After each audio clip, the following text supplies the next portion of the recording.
And now it's Deborah Kobylt Live. Hi, everyone, and thank you so much for joining us today on our show, Deborah Kobylt Live. And I'm honored to present to you a wonderful guest. His name is David Kessler. You may have heard of him. You are truly an expert on grieving. You've written books about it. You've had a podcast about it. You've spoken about it. We're here to talk all about grief and also your latest book, Finding Meaning, the sixth stage of grief. You also have a workbook, if you want to hold it up, that's I am so excited. I'm getting to hold it. It's like brand new. So folks can order. It's Finding Meaning, Tools for Releasing the Pain. Deborah, I wanted to feel like I was sitting down with someone at their kitchen table. And we've all picked up workbooks that look like it's a quote and lots of blank lines. This is really a book with exercises. So I'm so excited that it's out. I even have a little free class coming out with it at griefbook.com. So I'm excited folks can begin to order it. I want to say something.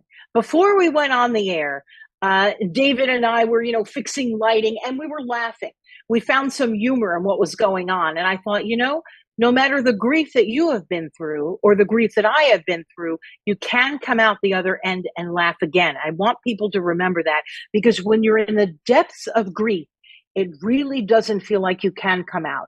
And it's a terribly desperate, lonely feeling, but you can. And Dave is here to talk to us about that. I'm just thrilled that you're here. Go ahead, please. And the thing that's important about what you just said is that when we're in that enormous pain, that overwhelming pain, our mind, which you think would be the most compassionate, encouraging, can like whisper to us, by the way, this pain you're in is going to be forever.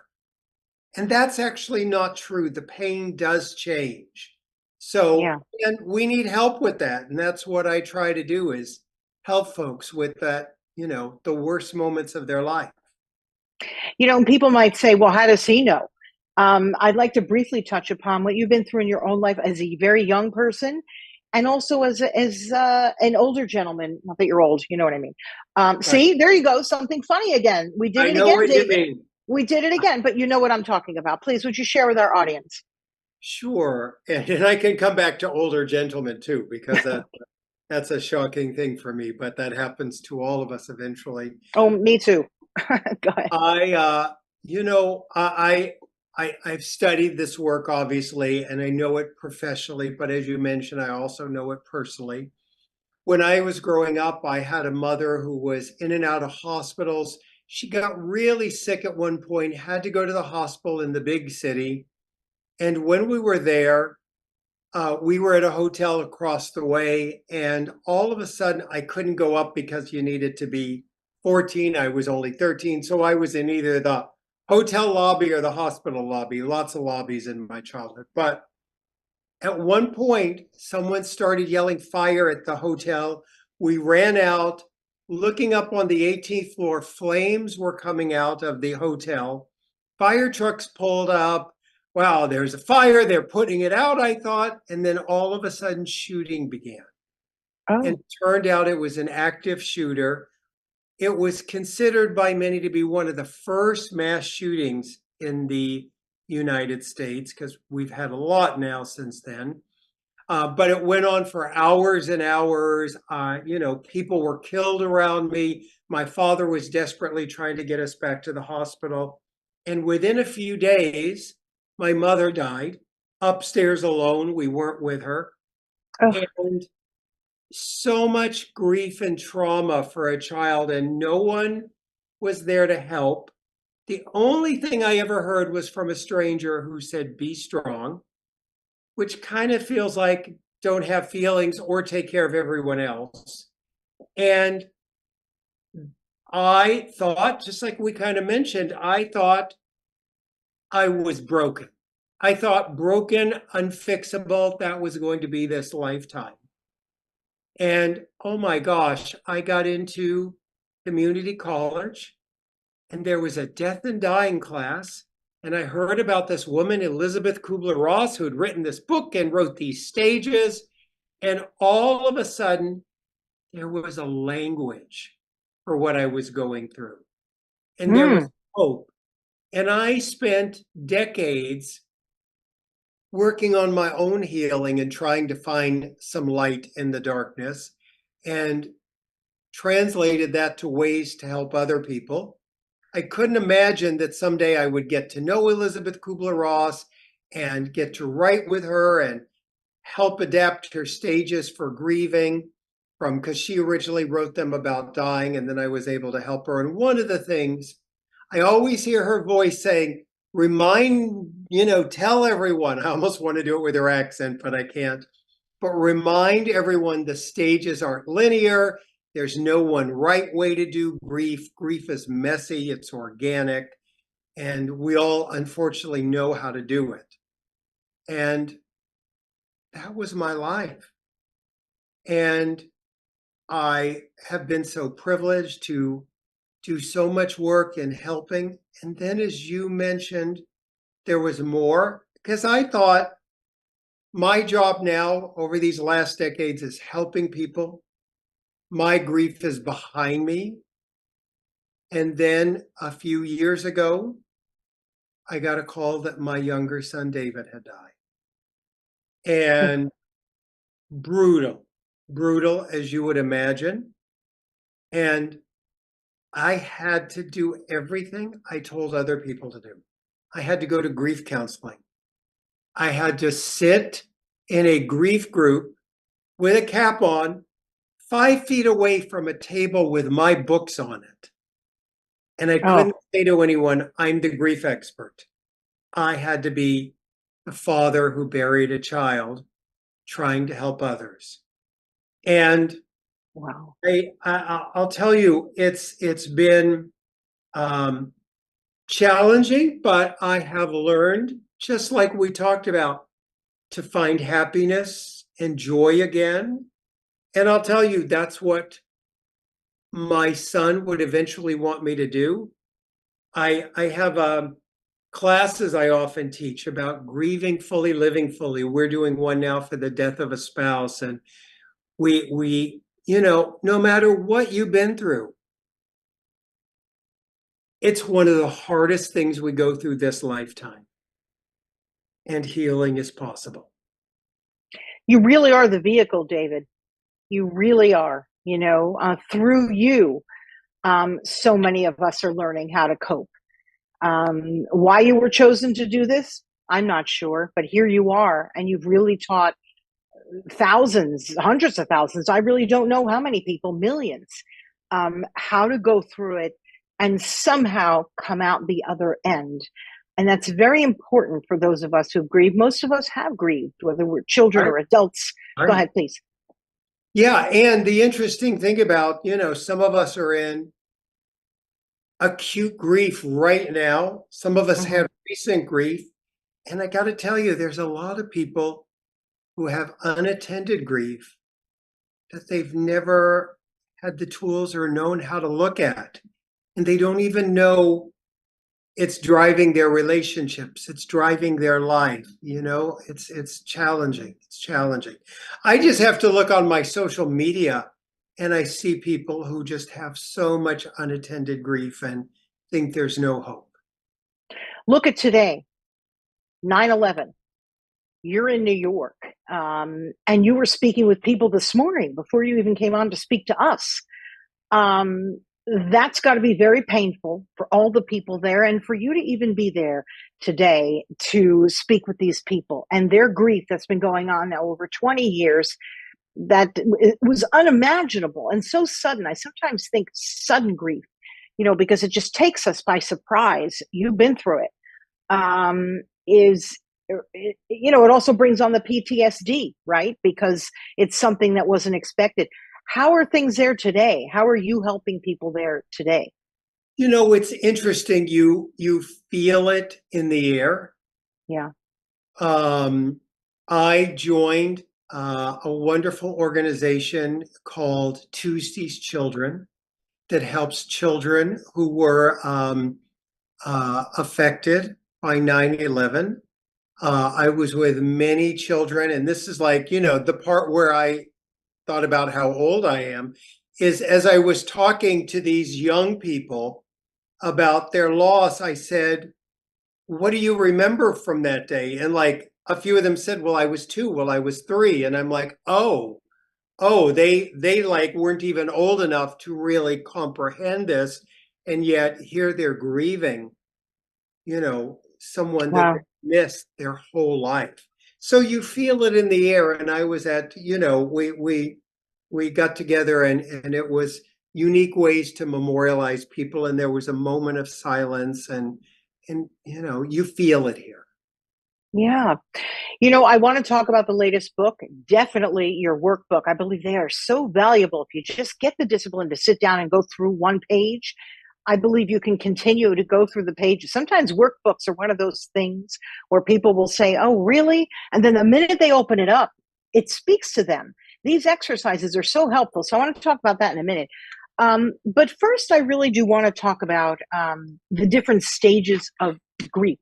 Can we talk about that briefly? I know that it starts with denial. And then after that, I also want to ask you, is there a timeline for grief?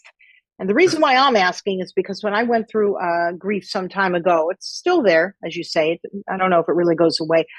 I called a grief center, and they said, well, how long has it been? I said, 2 years. They said, no, we only take the first 2 years because we get you through 2 years and you should be fine. I'm like, fine, I'm worse. Like, I can't get through this. So my question to you will also be, is there a timeline? So let's go through the different stages as you've identified them. Then we'll talk about timeline. So Kubler-Ross was the amazing person that observed them and brought them into the culture.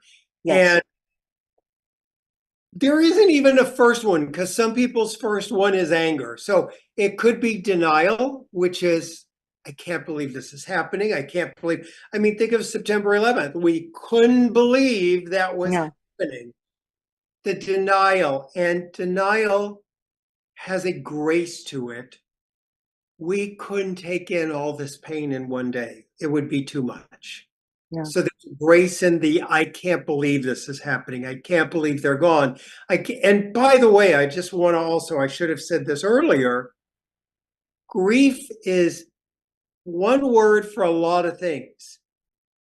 It is usually talked about in a death, but there's grief after a divorce. There's grief after Yes. a breakup, a betrayal, a pet loss, a job loss. I mean, so many different griefs in the world. I always Thank say you. death of something. A Yeah. divorce is the death of the marriage. Breakup is the death of that romantic relationship. A job loss is the death of that paycheck with those people. So it's the, I can't believe this is happening. Can't believe Yes.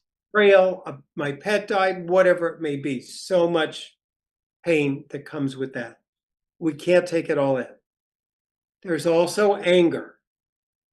You're furious, you're angry at the person, you're angry at yourself, you're angry at God, you're angry at the universe. And I always say anger is pain's bodyguard. Hmm. Anger is pain's bodyguard. I often think about two big emotions. Sadness and anger are both expressions of pain. Some Yeah. people get bad news and sit down and cry. Others yell, if they go to anger. Both are pain. There's also bargaining. Bargaining before death is the what if and the if onlys. Bargaining before death is the deal making. Please, God, let her live 5 more years. I'll be a better Hmm. husband. All that. After death, it becomes the what ifs, the if onlys, the guilt, the rumination. We also have depression. In Kubler-Ross's day, sadness and depression were one and the same. So it is that sadness that comes. And there's also an acceptance that we are challenged with. And it's not even one acceptance, it's a million acceptances. Hmm. You have to accept a little bit when you plan the funeral. You have to accept another little bit when you show up to the funeral. And it goes on and on. there's a finality that people have to acceptance that there's no end to it. So let's talk about that. What's the goal of grief? To me, the goal is to eventually, in your own way, in your own time, remember with more love than pain. So that brings us to the timing. Your experience is fascinating. I have an online group now called Tender Hearts. We have 26 different grief groups for after a death that are running online.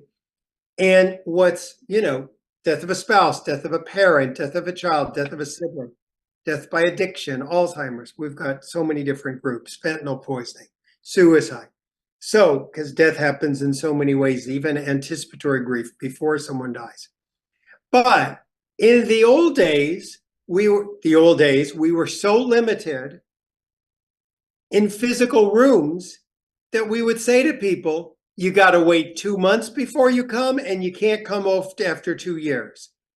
Now, we even have a room for people who are newly bereaved. We have a group for people who are newly bereaved. We have a group for people who have older losses, as they define it. So that's the good news, is we don't have to turn anyone away no matter where they are in their journey, whether they're attending to grief from 20 years ago or 2 weeks ago.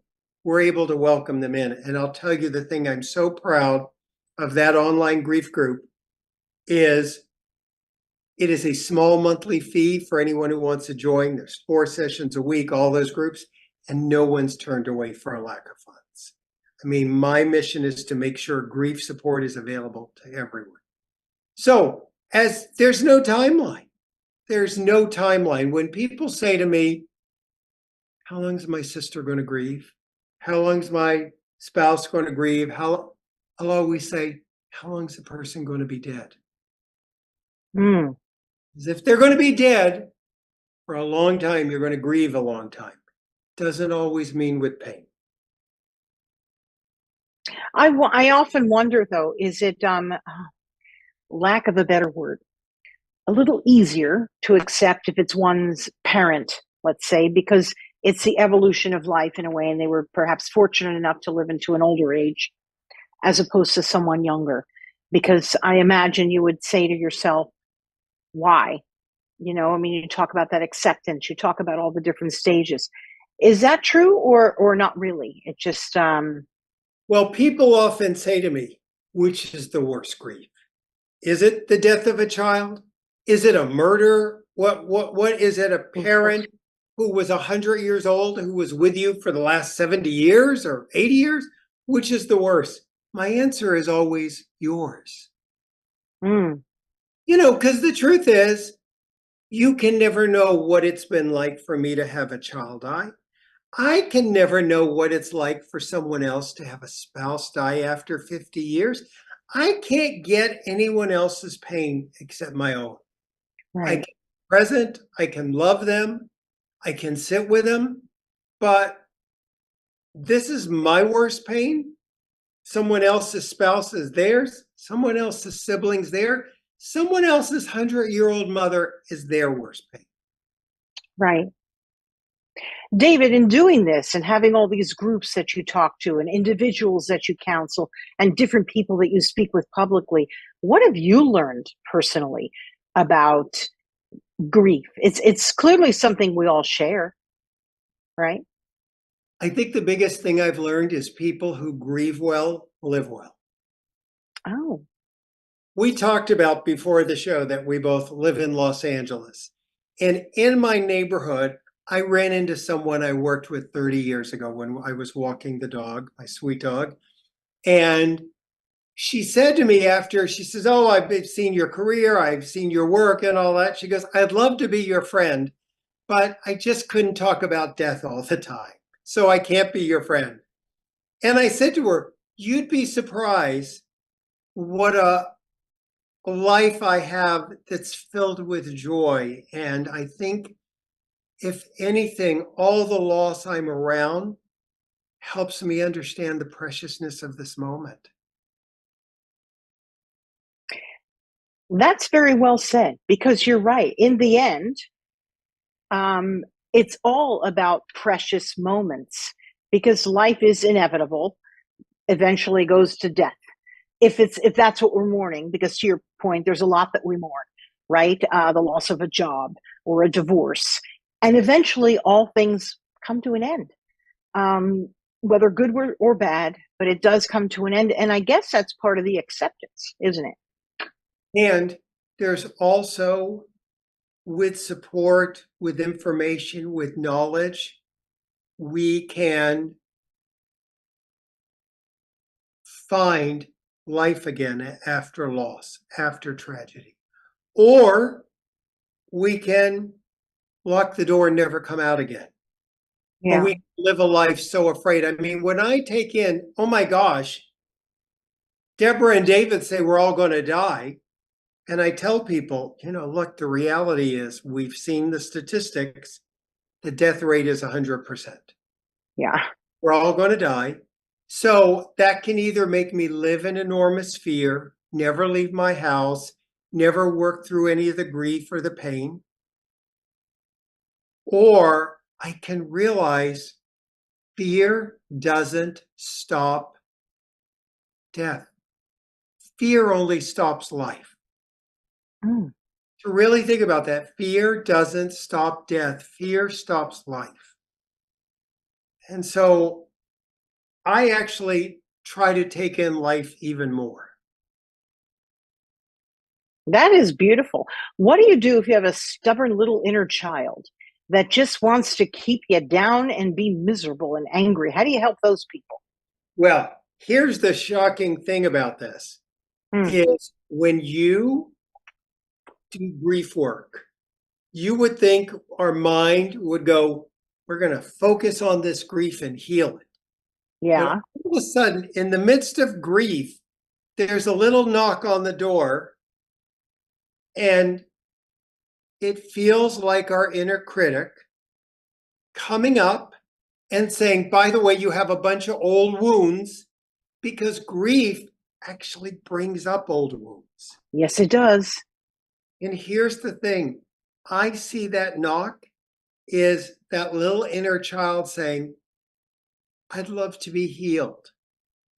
And Oh, so it's important we listen and do that healing work. And the strange thing is, one of the best times to do that old wounds, inner healing, inner critic work is during our grief, which seems counterintuitive, but it's true.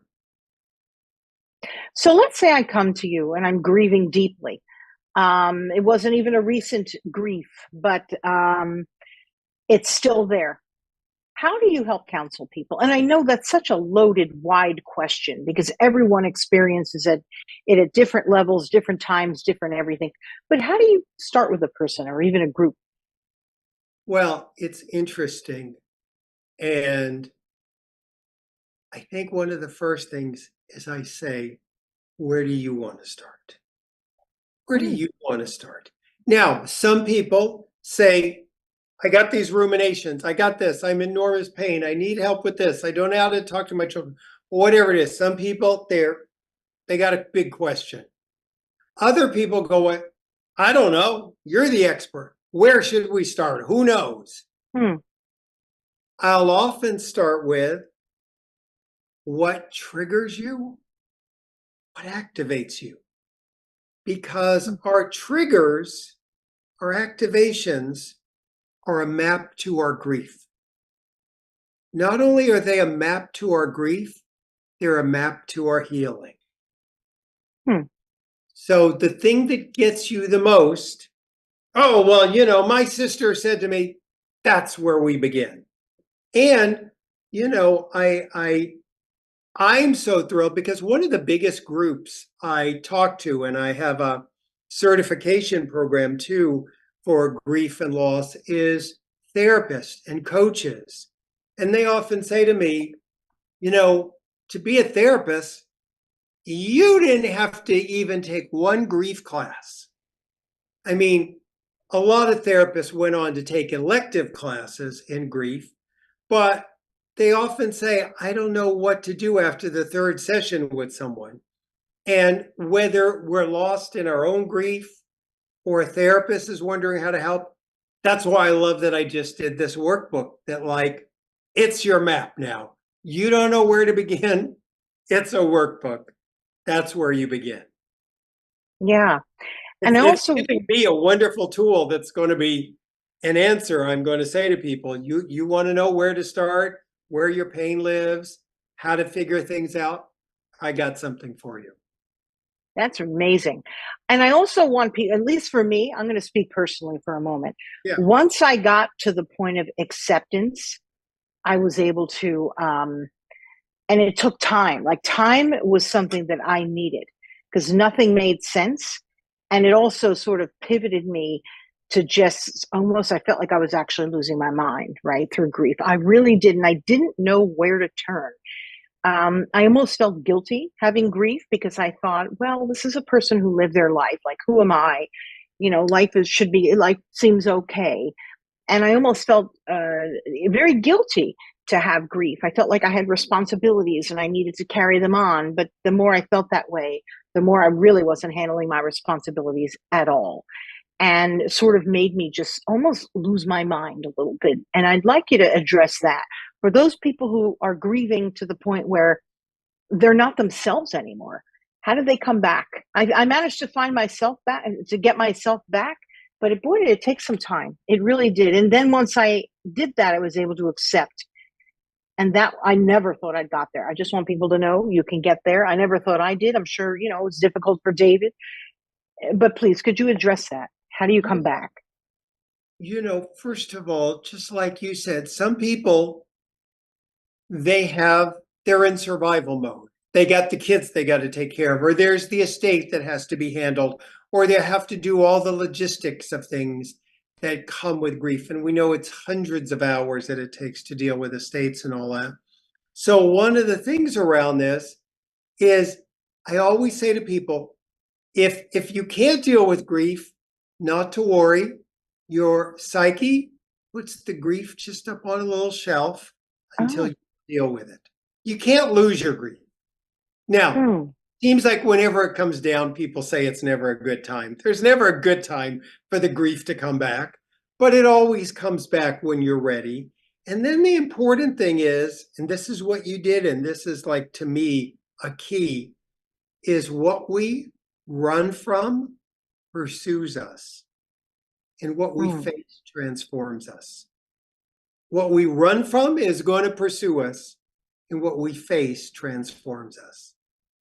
And just Hmm. like you, when you sit down and said, all right, I'm going to have to figure a way to accept it, things begin to change. Now, the other thing I wanted to mention is, the idea of the stages and all that. As I was going through my own loss, I was watching going, yep, you're in anger. Yeah, you're in denial. Yeah, you're in guilt. Yep, there's the sadness. Oh gosh, I can't accept it. And then as I wrestled with acceptance, I thought, I can't just stop there. There needs to be more. And I think we're a generation that wants more. And Hmm. I thought that was meaning. And that's why I wanted to write the book and now the workbook on finding meaning. I had read Viktor Frankl's work. I knew how important that was. And I wanted to really connect the dots for people dealing with grief. Because here's the thing, I'm not really telling anyone how to find meaning. I'm actually helping them uncover and release the pain. And the meaning's just there under. But one of the big myths when people hear meaning is they'll go, there's no meaning in your spouse dying after decades. There's no meaning in a parent dying who's 100 years old. There's no meaning in a murder, in a pandemic, in a divorce. And I'll go, you're right. Of course not. Meaning's not in the horrible event. Meaning is in us. It's what we do after.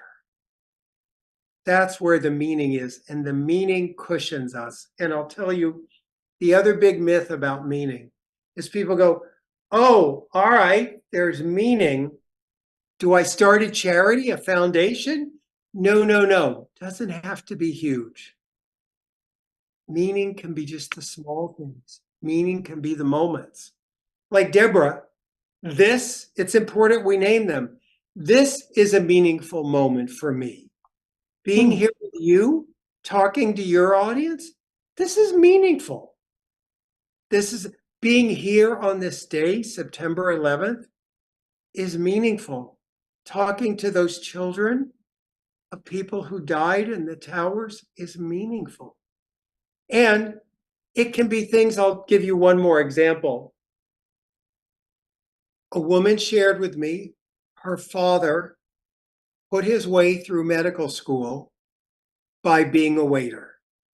And even after he became a doctor and did well in life, he always gave big tips to waiters because he knew that that waiter, whether he or she was working in the restaurant, they don't make enough money. So he always tipped well. And after he died, his daughter found meaning by being a generous tipper in his honor. Right. So now his daughter is always leaving good tips in honor of her dad. It's those little things that are the meaning. Yeah. And historically, I mean, because I know you're someone who does a lot of research on people who have written books and all that. And sometimes I go way back. And I look thousands of years ago. I'm like, they are no different than we are today. They had the same trials, tribulations, grief, all of it in life, sickness. We'll get through it. And life is also just inevitable. I mean, it just really, really is. All that you've been through, what do you believe happens after all this? Okay. But before we go there, I just Please. want to say what you just said about people have gone through this before us. I always say we come from a long line of dead people. Every ancestor we had has died, and we are literally built to deal with loss this lifetime. We're built to deal with a number of hits this lifetime. It's organically in us. And sometimes I say to people, I'm teaching people what our great grandparents knew how to do. They knew how to be around the dying. They knew how to be with those who were grieving. They knew how to do this. So the question, which is a big one, I'll tell you, here's how I explained it, because I wanted to put it in the book, in the workbook, is I think of there's three options and how I get to where I landed. Option number one, there's an afterlife. And in option number one, there's an afterlife. My parents, my son David, my younger son David, they know in the afterlife everything I've been doing. They know that I'm here in New York, and and they saw me grieving for them, and they saw me grieving fully. And I hope they also saw me in time living fully in their own. That's all I can do is grieve fully and live. Now, the second option would be they died, they went to an afterlife, they've got bigger things to do than to watch what I'm up to. They're in an afterlife, they don't know what's happening on earth. Well, if that's the reality, then there's nothing for me to do but grieve fully and eventually try to live fully. The third option is the atheist view. When they died, they just went to sleep. Their story was over. Their consciousness was done. If that's true, my story will be over someday. I will go to sleep. My consciousness will be done. So I got nothing to do but grieve fully and live fully while I'm here. So I realize no matter what the afterlife is, my work is to grieve fully and live fully here. And I'll tell you, even with my first book that's almost 30 years ago, I wrote about deathbed visions and how the dead come to greet the dying so many times, it really makes me think there is something here. I do really believe there is something here. Sometimes our loved ones are around us. Sometimes there's signs. Sometimes there's not. I hear you. I think about it often. Recently, both my parents came to me in a dream. It was the first time I ever dreamt of my dad. It wasn't anything extraordinary. We weren't on a Ferris wheel. They were just sort of there. And in my dream, I said to them, "Oh, wait, I've never dreamt of you before." And when I woke up, it gave me such a feeling of hope that in a way, I know my own belief. I feel like they're there, and then they sort of come in and out. They are there, and then there are days they're not, and it gives me a good feeling. But to get there can take some time. I really want to give people hope that if they read your books, if they go through your workbook, we're now going to talk about meaning and your workbook about meaning, how you really can help yourself get to the point of acceptance. That may take time. And it may, you may have to go through all those other stages of the depression, of the denial, of bargaining, right? The false hopes, but you'll get there. So let's talk a little bit. Go, Yeah, please. I'll tell you some things that I worked on, really including, I put a lot of tools and techniques in the workbook to help us with guilt. Guilt is often a companion in grief. And I'll give you one small piece that will help. And I go through lots of exercises to help with guilt and rumination and all those things, the what ifs and the if onlys. Here's the thing. Our mind is predictive and protective. It wants to figure out what's next to protect us, and it only has the past to use. So, what our mind does in those cases is our mind takes that past, and our mind is trying to find control, and it would always rather feel guilty than helpless. We want to think, oh, the argument is why they died, or if they only had gotten a second opinion, or if only I had done this or I hadn't done that. Our mind is trying to find some control. That's part of the guilt. So your mind is trying to protect you from that happening again. That's one thing there's so much in there to help with guilt. The other thing that I put in that I can't tell you how much work I did on is many people have heard of the hero's journey. If you haven't heard of the hero's journey, you know the hero's journey. It's in almost all the movies, stories you've heard. It's Star Wars, it's the Hunger Games. And when you think about the hero's journey, like with Star Wars, what happens to Luke's parents in the beginning? They're killed. Part of the hero's journey starts with a death, and we go into the dark night, which is the grief. And in this workbook, I actually showed the hero's journey. Then I showed the hero's journey in Star Wars. Then I showed the hero's journey in grief. And then I invite people in the workbook to do their own hero's journey, to see all they've been through, and to come back knowing we're all amazing survivors in this life. We're all heroes of our own story.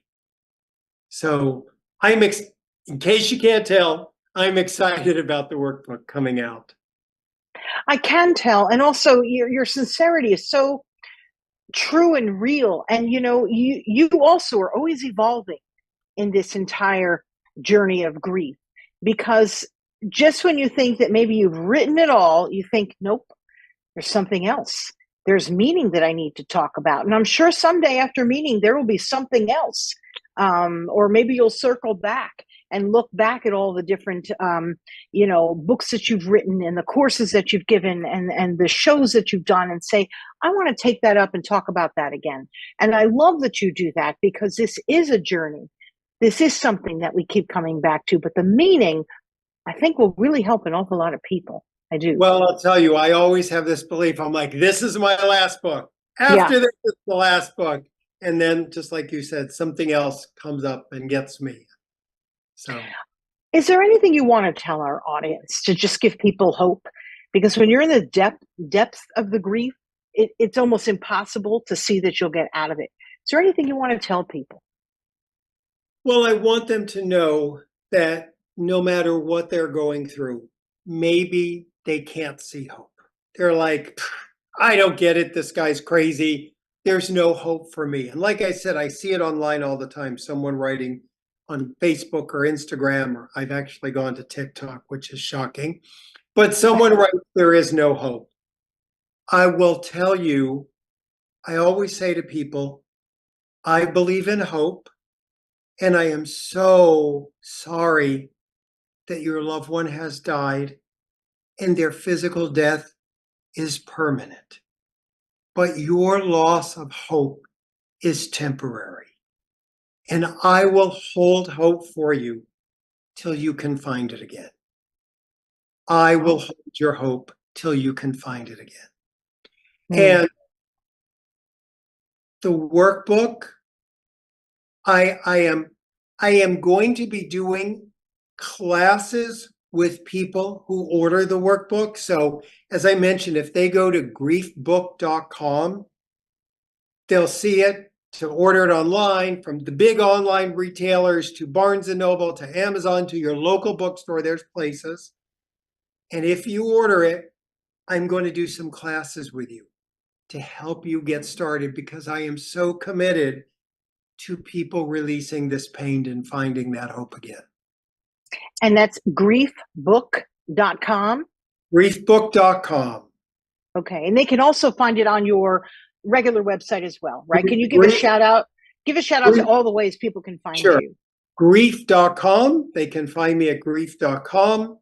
Besides that, if they want to know more about the loss of a parent, I have a free video at lossofaparent.com. If they've had a child die, parentforever.com. If you had a spouse die, I'm doing some things now. You can go to spousegrief.com. I mean, so many different losses in this world. And same thing, I have also, you can go to suicidegrief.com, lots of places to get help. And the main place is grief.com, but people can also find me on Instagram. Here's the joke, Deborah. When I went to all my social medias to try to get my name, it had been taken. So I had to get I am David Kessler. So if anyone looks for me, look for I am David Kessler.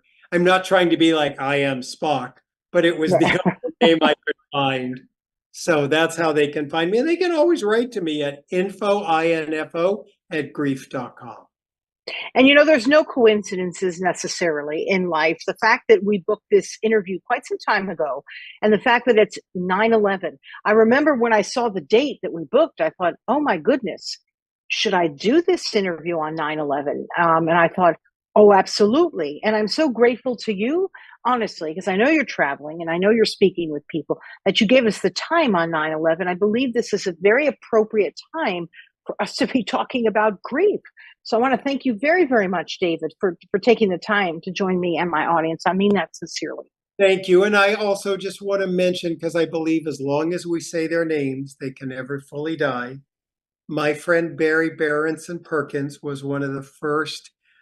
She was on one of the planes that hit the trade tower. So today I'm doing things in her honor. Yeah. Thank you so much for saying that. We'll remember her and all the other souls who must have been so terrified, but also for the family and friends that are left behind, because that's where the pain. Yeah. So many of the first responders have died and gotten ill, like trying to help and save people. So, so many people we remember today. So thank you for doing this. Yeah. Thank you, David. And any parting words just for how you can get through it? You can do it. I think it is that like it's going to be hard. I can't fix you, No one can fix you because you're not broken. You're in grief. And we can't take your pain away, but we can walk next to each other. And that's what we'll do. Thank And you. thank you, and pick up the workbook. I do believe these help. There are Finding many, there you Meaning go. Workbook. Finding Meaning Workbook. It's the big teal blue one if you look for it, the teal blue one. Yeah, and I'm one of those people, when I first look at a workbook, I'm like, oh man, this is a lot of work. And the minute I open it up and I see, oh, this is speaking to me, I will keep going. So please, people, just pick it up. It really could very well be something that, helps you get to the other side and helps you heal. So thank you for doing that, David. And also your latest book, Finding Meaning, the sixth stage of grief, also very helpful to pick up. So thank you. And I know everyone can And I find all don't that want on. people to think they got to buy 2 books. I mean, not that I wouldn't mind that, but they can start with the workbook. They can absolutely start there. Right. Very proactive. That's a great thing to do. And I appreciate that you said that. So please start with the workbook, get in touch with David, just do whatever you think you need to do to try and heal yourself. So thank you. And again, on this 9/11, I'm grateful that we were able to have this conversation. So to find our full interview, everybody, please tell your friends. We're on YouTube, we're on Facebook, then we post promos on Instagram about our discussion with David Kessler. Please invite your friends, tell them about David and the work that he's doing. It's important. We all go through grief some way, somehow. So thank you for joining us on Deborah Kobylt Live. I am your host, Deborah Zara Kobylt, and I really hope that everyone has a good day.